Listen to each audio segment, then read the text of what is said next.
తిరుమలలో మరోసారి చిరుత సంచారం కలకలం రేపుంది. శ్రీవారి మెట్ల దగ్గర చిరుత కనిపించింది. భయంతో సెక్యూరిటీ గార్డ్ కంట్రోల్ రూమ్ కు వెళ్లి టీటీడీ అటవీ అధికారులకు సమాచారం అందించారు. ఓవైపు తిరుమల లడ్డు వ్యవహారం జరుగుతుండగానే ఇప్పుడు చిరుత సంచారం భక్తులను భయాందోళనకు గురిచేస్తుంది. చిరుత సంచారంతో కాలినడక వెళ్లే భక్తులు ఎప్పుడు ఎక్కడి నుంచి చిరుత వస్తుందో అని భయంతో హడలెత్తిపోతున్నారు.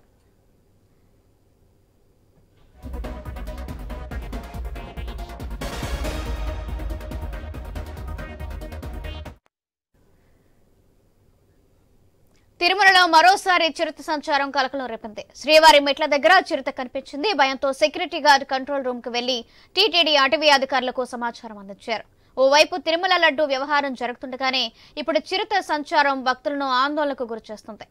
చిరుత సంచారంతో కాలినడక వెళ్లే భక్తులకు ఎప్పుడు ఎక్కడి నుంచి వస్తుందో అని భయంతో హడలిపోతున్నారు. దీనికి సంబంధించి మరింత సమాచారం మా ప్రతినిధి కిరణ్ అందిస్తారు. కిరణ్, సౌజన్య తిరుమల కాలినడక మార్గాన మరోసారి చిరుతపులి కలకలం రేపింది. గత కొద్ది రోజుల క్రితమే చిరుతపులి సంచారం నేపథ్యంలో అలిపిరి కాలినడక మార్గాన ఏదైతే లక్ష్మీ నరసింహాలయం గత ఏడాదిలో మొత్తం 5 చిరుతపులను అటవీ అధికారులు పట్టుకున్న విషయం తెలిసిందే. ఈ నేపథ్యంలోనే ఒక చంటి పాపను కూడా చంపేసిన విషయం కూడా తెలిసిందే. అయితే ఇవన్నీ మర్చిపోయిన తర్వాత ఇప్పుడు మళ్ళీ కొత్తగా ఆ తిరుమల కాలినడక మార్గంలో ఒకసారిగా ఆ శ్రీవారి మెట్టు మార్గంలో చిరుతపులి కలకలం నేపథ్యంతో ఒక్కసారిగా భక్తులందరూ కూడా భయాందోళనకు పరుగులు తీసే పరిస్థితి కనిపిస్తా ఉంది. అయితే అక్కడున్న సెక్యూరిటీ గార్డు దాన్ని చూసి వెంటనే అటవీ శాఖ అధికారులకు సమాచారం ఏమిటో వాళ్ళు ఒకసారిగా అప్రమత్తమై భక్తులందరినీ కూడా పైకి ఎవరిని అనుమతించకుండా చేశారు. అయితే మొత్తం మీద ఇప్పుడు ఈ చిరుతపులి కనిపించడంతో ఒకసారిగా భక్తులు అయితే భయాందోళనకు గురయ్యారు. అయితే ఈ చిరుతపులి వచ్చిన తర్వాత గతంలో అయితే ట్రాప్ కెమెరాలు అదేవిధంగా డ్రోన్ కెమెరాలతో ఎక్కడ సంచరిస్తున్నాయి ఈ వన్యమృగాలు వాటికి ఇటుపక్క అంటే కాలినడక మార్గాల భక్తులు వెళ్లే కాలినడక మార్గాన్ని రానియకుండా వాటిని అదుపు చేశారు. అయితే గత మాసంలో అయితే ఈ మాసంలో అవి సంచరిస్తూ ఉంటాయి అనేసి కూడా కొంచెం అనుమానాల నేపథ్యంలో, ఎందుకంటే జంతువులు అంటే అనిమల్స్ ఖచ్చితంగా ఆగస్టు నెలలో ఆ విధంగా సంక్రమించుకుంటా ఉంటాయి.